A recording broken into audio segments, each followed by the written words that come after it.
تو نعمتیں اگر بڑھانی ہے تو اللہ کا شکر کیا کریے، اور اگر نعمتیں زیادہ ہو گئی ہیں اور اللہ کی نعمتیں آپ نہیں چاہتے تب جا کر کے ناشکری کرنا شروع کر دیجیے۔ ایک بزرگ ہیں، ان کے لیے اللہ رب العزت نے نعمتوں کے خزانے کھول دیے، بڑی فراوانی تھی، جس چیز کو ہاتھ لگاتے تھے وہ بزرگ اس میں جو ہے اللہ ترقی دے دیتا تھا، باغیچوں میں برکت، کھیتوں میں برکت اور کاروبار میں برکت، بڑی برکتیں تھیں۔ ان اللہ والے جو بزرگ تھے ان کو گھبراہٹ شروع ہو گئی، کیونکہ کچھ اللہ کے بندے ایسے ہوتے ہیں جب اللہ کی نعمتیں زیادہ ہوتی ہیں تو ان کے اندر گھبراہٹ شروع ہوتی ہے۔ اس کی دو وجہ ہوتی ہے، ایک وجہ یہ کہ جتنی نعمتیں آ رہی ہیں اتنی نعمتوں کا حساب دینا پڑے گا، جو بڑا خطرے میں بندہ پڑ جائے گا، اور دوسرا خوف یہ ہوتا ہے کہ کہیں آخرت کی ساری نعمتیں اللہ دنیا میں دے کر ہمارا حساب برابر تو نہیں کر رہا ہے، اس خوف سے وہ ڈرا کرتے ہیں کہ کہیں نعمتیں ہمیں نقصان میں نہ پہنچا دیں۔ تو ان بزرگ نے مصلی بچھا کر اللہ کی بارگاہ میں دعا کی کہ مولا تیری نعمتیں بڑی زیادہ ہو رہی ہیں، مولا کہیں تو مجھے آخرت کی نعمتوں سے محروم نہ کر دینا، اس لیے دنیا کی نعمتیں مجھ پر کم فرما، آخرت کی نعمتیں، آخرت کے لیے میری نعمتوں کو بچا کر رکھ، دنیا میں اتنی نعمتیں مجھے مت دے۔ لیکن وہ دعا کرتے جا رہے ہیں، نعمتیں اور بڑھتی جا رہی ہیں۔ ایک دن اور عرض کیا، مولا میں تجھ سے عرض کر رہا ہوں کہ میری نعمتوں کو، دنیا کی نعمتوں کو کم کر دے تاکہ آخرت میں میری نعمتیں زیادہ ہو جائیں۔ تو غیب سے آواز آئی، بندے تو میرا شکر کرنا بند کر دے، میں نعمتیں دینا بند کر دوں گا۔ تو پتہ یہ چلا جب بندہ اللہ کا شکر کرتا ہے تو اللہ اپنے بندوں کی نعمتوں میں اضافہ فرماتا چلا جاتا ہے، اور اللہ کا وعدہ ہے کہ اگر شکر کرو گے لَأَزِيدَنَّكُمْ، میں اپنی نعمتیں تم پر بڑھاتا چلا جاؤں گا۔ ایک دن اللہ رب العزت نے حضرت داؤد علیہ السلام کی طرف وحی بھیجی اور فرمایا، داؤد میری بے شمار نعمتیں تم پر ہیں، میں نے بڑی نعمتیں تمہیں عطا فرمائی ہیں، تمہارے سر پر نبوت کا تاج رکھا ہے اور دنیا کی بادشاہت تمہیں عطا فرمائی ہے، میرا شکر ادا کیا کرو۔ اب ذرا حضرت داؤد کا جواب سنیے، عرض کرتے ہیں، مولا میں تیری کس کس نعمت کا شکر ادا کروں؟ تیری نعمتیں سمجھ میں اور شمار میں آئیں تو میں ان کا شکر ادا کروں، مجھے تو پتہ ہی نہیں ہے، تیری نعمتوں کا کوئی حساب ہی نہیں ہے، اندازہ ہی نہیں ہے، تو بھلا میں تیری نعمتوں کا شکر کیسے ادا کر سکتا ہوں؟ تو اللہ رب العزت کو یہ انداز اتنا پسند آیا کہ میرے بندے نے کس طرح عاجزی کو اختیار کیا ہے اور عاجزی کا اظہار کیا ہے، اتنا پسند آیا اللہ رب العزت کو حضرت داؤد علیہ السلام کا یہ جملہ، تو اللہ رب العزت نے وہی بھیجی اور فرمایا، توجہ سے سنیں کیا فرمایا، فرمایا الست تعلم ان الذی بک من النعم منی، قال بلا یا ربی، قال فقد آتیت الشکر۔ اللہ رب العزت نے فرمایا کہ اے داؤد کیا آپ کو معلوم ہے کہ جتنی نعمتیں آپ کے پاس ہیں یہ ہماری دی ہوئی ہیں، یہ نعمتیں ہم نے آپ کو دی ہیں، کیا آپ یہ جانتے ہیں؟ یہ آپ کی اپنی محنت کا نتیجہ نہیں ہے، آپ کی اپنی صلاحیتوں کی وجہ سے نعمتیں نہیں ملی ہیں، بلکہ ہم نے آپ کو نعمتیں دی ہیں، کیا آپ جانتے ہیں؟ تو حضرت داؤد نے فرمایا، بلا یا ربی، مولا اس میں کیا شک ہے، ساری نعمتیں یہ تیرے فضل سے ملی ہے، اس میں میرا کیا کمالہ ہے؟ تو اللہ رب العزت نے خوش ہو کے فرمایا، فقد آتیت الشکر، بے شک اے داؤد تو نے میرا شکر ادا کر دیا۔ یعنی جو بندہ یہ جانتا ہے کہ مجھے جو کچھ ملا ہے وہ میرے کمال کی بنیاد پر نہیں ملا، میرے علم کی بنیاد پر نہیں ملا، میرے فضل کی بنیاد پر نہیں ملا، میرے خاندان کے ٹائٹل کی بنیاد پر نہیں ملا، بلکہ صرف اور صرف جو کچھ مجھے ملا ہے وہ اللہ کے فضل سے ملا ہے، گویا کہ اللہ کے شکر ادا کرنے کا ایک طریقہ ہے۔ کیونکہ اگر ہمیں اللہ ہمارے اعمال کی بنیاد پر بدلہ دیتا تو ہمارے اعمال اتنے بدتر ہو چکے ہیں کہ صبح سے شام تک ہماری زندگی اللہ کو ناراض کرنے میں گزر رہی ہے، رب کی نافرمانی میں بسر ہو رہی ہے، اس کے باوجود جو نعمتیں ہمیں مل رہی ہیں وہ ہمارے اعمال کی بنیاد پر نہیں مل رہی، محض اللہ رب العزت کے فضل کی بنیاد پر مل رہی ہیں۔ اگر ہماری اعمال کی بنیاد پر اللہ ہمیں بدلہ دیتا تو پانی کی ایک گھونٹ کے بھی ہم حقدار نہ ہوتے کہ اللہ رب العزت اتنی بدعمالیوں کے باوجود ہمیں پانی کا ایک گھونٹ پلا دیتا، لیکن یہ اللہ کا فضل ہے، وہ ہماری اعمال کی بنیاد پر اجر نہیں دیتا بلکہ اپنی شان کریمی کی بنیاد پر ہمیں اجر دیتا ہوا برابر ہے۔ تو جو بھی نعمتیں ہمیں ملے ہم کیا سوچیں یہ ہمارا کمال نہیں ہے بلکہ یہ صرف اور صرف اللہ کا فضل ہے، اللہ کا کرم ہے۔ تو میں عرض یہ کر رہا تھا کہ نعمتوں پر شکر ادا کرنا یہ اللہ رب العزت کو بہت پسند ہے، اور اللہ کی نعمتوں کی ناشکری کرنا یہ بہت اللہ کو ناپسند ہے۔ لیکن آج ہمارا حال کیا ہے؟ ہم صبح سے شام تک اللہ کی نعمتوں کو استعمال کرتے رہتے ہیں، ہمارا پورا وجود اللہ کی نعمتوں سے فائدہ حاصل کر رہا ہوتا ہے، لیکن یہ چھوٹی سی زبان اللہ کی نافرمانی اور اس کی ناشکری کرتی ہوئی نظر آتی ہے۔ ہمارے سامنے گوشت کباب ہوتا ہے، ہمارے اس گوشت اور اس کباب کو چبا رہے ہوتے ہیں اور ہمارے دانت جو ہے اللہ کی ناشکری میں مصروف، ہمارا منہ اور ہماری زبانیں اللہ کی ناشکری میں مصروف ہوتی ہیں. ہمارے دسترخوان پر نہ جانے کتنے قسموں کے پکوان موجود ہوتے ہیں، کتنے قسم کے کھانے موجود ہوتے ہیں اور ہم اس کو ٹھوس رہے ہوتے ہیں. ادھر کھانا کھانے میں مصروف ہوتے ہیں، ادھر ہماری زبان اسی نعمت پہ عیب نکالنے میں مصروف ہوتی ہے. نہ ادھر کھانا کھانا چھوڑتے ہیں نہ ادھر اللہ کی ناشکری کرنا چھوڑتے ہیں. ادھر اللہ کی نعمتوں کو استعمال بھی کرتے رہتے ہیں، ادھر اللہ رب العزت کی نعمتوں کی ناشکری بھی کرتے رہتے ہیں. یہ اللہ رب العزت کو ہرگز پسند نہیں ہے. ذرا دیکھیے آقا نعمت صلی اللہ علیہ وسلم کی کیا شان تھی، ان کا کیا طریقہ تھا. بخاری کی حدیث صحیح ہے، حضرت ام المومنین عائشہ صدیقہ رضی اللہ تعالیٰ عنہا فرماتی ہے ما آب النبی صلی اللہ علیہ وسلم طعما قط ان اشتهاه اکلہ وان کرہہ ترکہ. حضرت ام المومنین فرماتی ہیں آقا کریم علیہ الصلوۃ والسلام کبھی بھی کھانے پر عیب نہیں لگایا کرتے تھے، کھانے میں عیب نہیں نکالا کرتے تھے. ان اشتهاه اکلہ، اگر پسند آتا اچھا لگتا تو کھا لیتے اور اگر پسند نہ آتا تو خاموشی سے چھوڑ دیا کرتے تھے. اللہ کی نعمتیں کھا کھا کر عیب نہیں نکالا کرتے تھے. اور آقا کریم علیہ الصلوۃ والسلام کی پوری زندگی وہ آقا کریم کی وہ اللہ رب العزت کی بندگی میں اور ان کی شکر گزاری میں بسر ہوئی ہے. آقا کریم علیہ الصلوۃ والسلام ہیں پوری رات مصلی پر کھڑے رہتے ہیں اور اتنا کھڑے رہتے ہیں، ام المومنین فرماتی ہیں کہ حتی تبرمت قدمہ وصافہ، کہ اتنا حضور کھڑے رہتے مصلی پر رات میں تہجد کے وقت کہ آپ کی پنڈلی مبارک سوج جاتی اور رس کر خون اس میں آنے کی نوبت ہوتی، اتنا مصلی پر کھڑے ہوتے. سیدہ عائشہ صدیقہ نے عرض کیا حضور اتنا پریشان ہونے کی کیا ضرورت ہے، اتنی تکلیف میں پڑنے کی کیا ضرورت ہے، آپ کا تو کوئی گناہ ہی نہیں ہے، آپ کی تو کوئی خطا ہی نہیں ہے، بلکہ اللہ تو آپ کے صدقے آپ کے اگلے پچھلے کے گناہ معاف کرنے والا ہے، آخر آپ اتنا کیوں پریشان ہوتے ہیں. اب ذرا حضور کا جواب سنیے.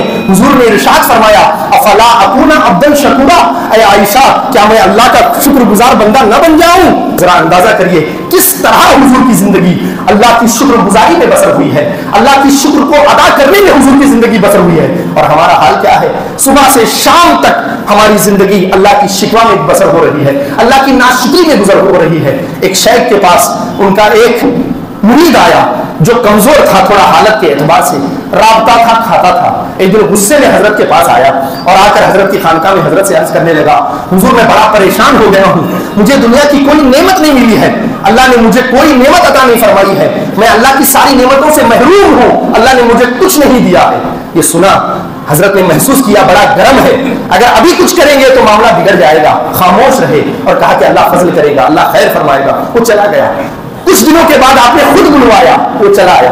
آنے کے بعد توجہ سے سنیں، حضرت نے عرض فرمایا کہ بیٹا میرے پاس میرے ایک اور مرید کا ایک معاملہ آیا ہے. اس نے عرض کیا کیا معاملہ آیا ہے؟ کہا میرے مرید کی جو ہے دونوں کڈنیاں خراب ہو گئی ہیں، ان کے ایک بچے کی دونوں کڈنیاں خراب ہو گئی ہیں، لہٰذا وہ ایک کڈنی کا مطالبہ کر رہے ہیں، ایک کڈنی کو تلاش کر رہے ہیں اور ایک کڈنی کے بدلے 25 لاکھ روپے دینے کو تیار ہیں. ایک کام کرو، اللہ نے تمہیں 2 کڈنیاں دی ہیں، ایک کڈنی مجھے دے دو، 25 لاکھ تمہیں مل جائیں گے، گھر بیٹھے آرام سے کھا پی سکتے ہو اور اپنا بزنس چلا سکتے ہو. اس نے کہا حضور کیسی بات کر رہے ہیں، 2 کڈنیاں ہیں، یہ اللہ کی رحمت ہے، اللہ کی نعمت ہے، اگر میں ایک دے دوں گا زندہ تو رہوں گا لیکن میں کوئی کام دھام کرنے اور کوئی وزن والی چیز اٹھانے کے لائق نہیں رہوں گا، اس لیے میں نہیں دے سکتا.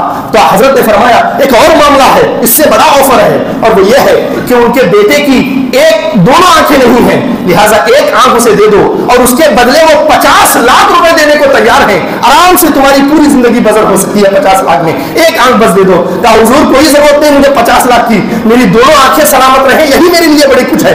اور آپ نے مطالبہ کیا اور بات لاکھوں سے کروڑوں تک پہنچ گئی، اس نے ہر بات پہ انکار کیا. تو فرمایا اللہ کے بندے ذرا شرم کر، کل تک تو کہہ رہا تھا اللہ نے مجھے کچھ نہیں دیا، مجھ پر کوئی نعمت نہیں کی، ذرا دیکھ کروڑوں کی نعمتیں تو اپنے ساتھ لیے گھوم رہا ہے اور لوگ تجھ پہ رشک کرتے ہوئے نظر آ رہے ہیں اور تجھ سے مانگتے ہوئے نظر آ رہے ہیں. فَبِأَيِّ آلَاءِ رَبِّكُمَا تُكَذِّبَانِ، تم اللہ کی کون کون سی نعمتوں کو جھٹلاؤ گے، اللہ کی کون کون سی نعمتوں سے تم اپنا منہ پھیرو گے. حضرت ادریس علیہ السلام ہیں، ایک دن جبریل امین ان کے پاس آتے ہیں، عرض کرتے ہیں، آتے ہیں حضرت ادریس علیہ السلام فرماتے ہیں کہ اے جبریل ذرا یہ تو بتاؤ کہ اس پورے روئے زمین پر نبی کے بعد سب سے اللہ کا محبوب بندہ کون ہے، میں اس سے ملاقات کرنا چاہتا ہوں، میں اس کے پاس جانا چاہتا ہوں، اس کی زیارت کرنا چاہتا ہوں. حضرت جبریل امین نے فرمایا، عرض کیا حضور چلیے میں آپ سے آپ کی ملاقات کرا دیتا ہوں. چنانچہ لے کر ایک گھر کے باہر پہنچے، دروازے کو دستک دی، اندر سے آواز آئی دروازہ کھلا ہے اندر آ جاؤ. اب یہ دونوں اندر داخل ہوئے، کیا دیکھتے ہیں ایک شخص ہے زمین پر، ایک بستر ہے اس پر پڑا ہوا ہے، دونوں آنکھوں سے نابینا ہے، پورا بدن پیرالائز ہے، لقوہ مارا ہوا ہے، ہل بھی نہیں سکتا، اور سونے کی وجہ سے اس کے بدن پہ جو ہے زخم آ گیا ہے اور اس میں خون نکل رہا ہے، پیپ آ گیا ہے. آپ جانتے ہیں نا جب زیادہ آدمی سوتا ہے ایک ہی جگہ پڑا ہوتا ہے مریض تو اس کا جسم جو ہے خراب ہونے لگتا ہے، تو اس کا جسم بھی خراب ہو رہا تھا اور اس میں سے خون نکل رہا تھا. چنانچہ حضرت ادریس اس کے قریب پہنچے، سلام کیا، اس نے جواب دیا، اور جواب کے بعد جانتے ہیں اس مریض نے پہلا جملہ کیا کہا؟ اس نے کہا اللہ کا شکر ہے آج میرے گھر پہ مہمان آئے ہیں. اس نے کہا اللہ کا شکر ہے. آپ حیران ہو گئے کہ اتنی تکلیف میں بھی اللہ کا شکر ادا کر رہا ہے. حضرت داؤد اس کے پاس بیٹھ گئے علیہ السلام اور فرمایا کہ کیا تیری حالت پہلے سے ایسی ہے یا اب ہوئی ہے؟ اب ذرا اس بندے کا جواب سنیے، اور میں کہتا ہوں ان کانوں سے نہیں دل کے کانوں سے سننا. اس نے کہا حضور میں پہلے بہت اچھا دیکھتا تھا، میں بہت صحیح سلامت تھا، میری آنکھیں کام کرتی تھی، جب تک اللہ نے چاہا کہ میں دنیا کو دیکھتا رہوں میں دیکھتا رہا، اللہ کا شکر ہے. پھر جب اس نے چاہا کہ میرا دیکھنا مناسب نہیں ہے تو اس نے مجھے اندھا کر دیا، اس پر بھی اللہ کا شکر ہے. اللہ اکبر. اللہ کہا کہ جب تک اللہ نے چاہا مجھے میرا دیکھنا اچھا ہے تب تک اس نے مجھے دیکھنے کی صلاحیت دی. جیسے ہی اس نے چاہا کہ میرا اب دیکھنا مناسب نہیں ہے، اگر میں اب دنیا کو دیکھوں گا تو گناہ میں پڑ جاؤں گا، تو اللہ نے مجھے اندھا کر دیا، اس پر بھی اللہ کا شکر ہے. پھر اس نے کہا کہ حضور میرا جسم سلامت تھا، کام کرتا تھا، مضبوط تھا، جب تک اس نے چاہا کہ میرا جسم سلامت رہے میں کام کرتا رہا، دنیا میں پھرتا رہا. جیسے ہی اس نے چاہا کہ اب اس کا چلنا پھرنا درست نہیں، مجھے لقوے نے مار دیا اور میں زمین پہ پڑ گیا، یہ بھی اللہ کا شکر ہے. اس نے کہا حضور میرا جسم صحت و سلامتی کے ساتھ تھا، تندرست تھا، کوئی بیماری نہیں تھی، جب تک اس نے چاہا کہ میں بیمار نہ رہوں، صحت مند رہوں، ساری زندگی میں صحت مند رہا اور اپنی صحت سے فائدہ اٹھاتا رہا. جیسے ہی اس نے چاہا کہ اب صحت مندی اس کے لیے اچھی نہیں ہے تو فوراً اس نے مجھے بیمار کر دیا. اس بیماری پہ بھی اللہ کا شکر ہے.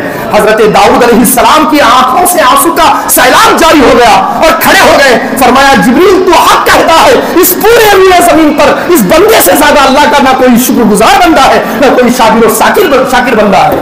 تو یہ اللہ کو اس طرح پسند ہے کہ اتنی نعمتیں کم ہونے کے باوجود بھی اللہ کے بندے اللہ کا شکر ادا کیا کرتے ہیں. اور اگر اللہ کی ناقدری کریں گے اور اللہ کی دی ہوئی نعمتوں پہ فخر کریں گے تو اس طرح اللہ کے غیب کا کوڑا برستا ہے کہ جس کا انسان اندازہ بھی نہیں کر سکتا. اصفہان میں ایک بڑا امیر ترین شخص رہا کرتا تھا، اپنی بیوی کے ساتھ ایک دن کھانا کھا رہا تھا. کھانا کھاتے کھاتے اچانک دروازے کی دستک ہوئی، تو چونکہ شوہر کھانا کھا رہا تھا، بیگم اس کو کھلا رہی تھی، تو بیگم نے کہا حضور آپ کھائیے میں دیکھ کے آتی ہوں کون ہے. تو باہر سے آواز آئی میں مانگنے والا ہوں، ضرورت مند ہوں، بھوکا ہوں، میری ضرورت کو پورا کیجیے. تو خاتون نے ایک طبق لیا، اس میں بہترین جو شوہر کھا رہا تھا اسی پکوان کو اس کے اوپر بھی رکھا، کچھ پیسے بھی رکھے، لے جا کر اس کے قریب دی. جیسے ہی دروازہ کھولا اس مانگنے والے نے خاتون کو دیکھا، خاتون نے مانگنے والے کو دیکھا، ایک چیخ نکلی، خاتون کی زمین پہ گری اور وہ بے ہوش ہو گئی. تو شوہر لپک کے آیا کہ بیوی کو اچانک پتہ نہیں کیا ہوگا. اگل بگل کے لوگ بھی آ گئے چیخ کی آواز سن کر، فوراً اس فقیر کو جو دینا تھا دیا، اس کو وہاں سے روانہ دوا اس کو وہاں سے بھیج دیا. اب خاتون کو اندر اٹھا کر لائے، طبیب کو بلایا گیا. جب علاج ہوا تو خاتون کو ہوش آیا، لوگ بھی چلے گئے. تو شوہر نے خاتون سے پوچھا خاتون ایسا تو نے کیا دیکھ لیا کہ اتنا چیخ مار کے تو صدمے میں چلی گئی اور بے ہوش ہو گئی؟ تو وہ خاتون جو لیٹی تھی اٹھ کے بیٹھ گئی. اس نے کہا حضور میں آج اللہ کی قدرت کو اپنی نگاہوں سے دیکھ کر برداشت نہ کر سکی، بے ہوش ہو گئی. کہا کیا دیکھا تم نے؟ کہا جو مانگنے کے لیے شخص آیا تھا وہ میرا پہلا شوہر تھا، اس سے میرا نکاح تھا، میں اس کی نکاح میں تھی. وہ بڑا امیر ترین شخص تھا، ٹاپ موسٹ تاجروں میں سے اس کا اصفہان کے لوگوں میں شمار کیا جاتا تھا. بڑی دولت کی ریل پیل تھی، بڑی دولت تھی. ایک دن اسی طرح ہم لوگ کھانا کھانے کے لیے بیٹھے تھے، ایک نوجوان شخص بڑا مجبور، اسے پتا چلا کہ یہ بڑا امیر شخص ہے، تو ہمارے گھر کا پتہ پوچھتے پوچھتے وہ ہمارے دروازے پر آ گیا. ہم اسی طرح کھانا کھا رہے تھے. اس نے آواز دی کہ میں کوئی مانگنے والا نہیں ہوں، بس ضرورت مند ہوں، میری ضرورت پوری کرو، اللہ تم پر خیر فرمائے گا. لیکن میرا شوہر جو یہ مانگنے کے لیے آیا تھا، یہ جو اتنا زیادہ دولت کے نشے میں چور ہو چکا تھا کہ اسے اللہ کے خوف کا کوئی خیال ہی نہیں تھا, اللہ کی نعمت کا کوئی احساس ہی نہیں تھا. وہ کھڑا ہوا, اس کے ساتھ بدتمیزی سے باتیں کی, اس کو ذلیل اور رسوا کر کے رکھ دیا. اسی پر بس نہیں, اس کے چہرے پر ایک تماچا مارا, اسے گھر سے دھکے دے کر باہر نکال دیا. کہا پتہ نہیں اس کے دل سے کیا نکلا, کیا بد دعا نکلی کہ کچھ ہی دن نہیں گزرے کاروبار میں نقصان ہونا شروع ہو گیا, کھیتوں میں فصل پیدا ہونا بند ہو گئی, ادھر جو تجارت ہوتی تھی وہ بند ہونے لگی, اتنی حالت خراب ہونے لگی کہ کھانے پینے کی نوبت پوری ہونے لگی. تو میرے شوہر نے میرے باپ ماں کو بلایا اور کہا کہ میں اپنا خرچہ نہیں اٹھا پا رہا ہوں, اس خاتون کا خرچہ کیسے اٹھاؤں گا, لہٰذا میں اسے طلاق دیتا ہوں, اس کی کہیں اور آپ شادی کر دیجیے. مجھے میرے ماں باپ کے دروازے پر گھر پہ بھیج دیا. چنانچہ وہ اتنا پریشان ہوا کہ مانگنے کی اس کی نوبت آ گئی تھی. آج میں نے دیکھا وہی شخص ہے جو مانگنے کے لیے ہمارے دروازے پہ آیا ہے. تو اس نے آرام سے سنا, شوہر نے کہا خاتون کیا اس سے بڑی بات تجھے میں نہ بتا دوں؟ کہا اس سے بڑی بات کیا ہو سکتی ہے, بتائیے. کہا اس دن جو تمہارے دروازے پر مانگنے آیا تھا وہ میں ہی تھا. میں جو ہے اللہ کی رحمت سے مایوس نہیں تھا, بس ضرورت مند تھا, اس لیے میں نے اس کا پتہ پوچھ کر تمہارے دروازے پہ میں آیا تھا. اللہ رب العزت کی تقدیر دیکھو, اس کی رحمت دیکھو اور اس کا کرم دیکھو کہ کس طرح اللہ رب العزت بادشاہت سے اٹھا کر زمین پہ پہنچا دیتا ہے. تو ہم اور آپ بھی ان باتوں سے سبق حاصل کرنے کی کوشش کریں. اللہ رب العزت فرماتا ہے وَلَئِن شَكَرْتُمْ لَأَزِيدَنَّكُمْ وَلَئِن كَفَرْتُمْ إِنَّ عَذَابِي لَشَدِيدٌ, کہ اگر میرا شکر ادا کرو گے تو کبھی بھی نعمتیں کم نہیں ہونے دوں گا, اور اگر ناشکری کرو گے تو میرا عذاب بڑا سخت ہے. اور عذاب سے ہرگز یہ نہ سمجھیے گا کہ اللہ جہنم میں ڈالے گا. عذاب کا مطلب یہ ہے کہ اللہ دنیا کو بھی برباد کر دے گا, آخرت کو بھی برباد کر دے گا. ہم اور آپ ان باتوں سے سبق حاصل کریں اور اللہ رب العزت کے ہر حال میں شکر گزار بندے بننے کی کوشش کریں. موضوع تو بڑا طویل تھا اور نہ میرا دل بھرا ہے. انشاءاللہ العزیز پھر کسی اور جمعہ کو تفصیل سے اس پہ اور نکات پہ گفتگو کروں گا. اللہ رب العزت سے دعا ہے مولا کہنے سننے سے زیادہ ہم سب کو عمل کی توفیق عطا فرمائے.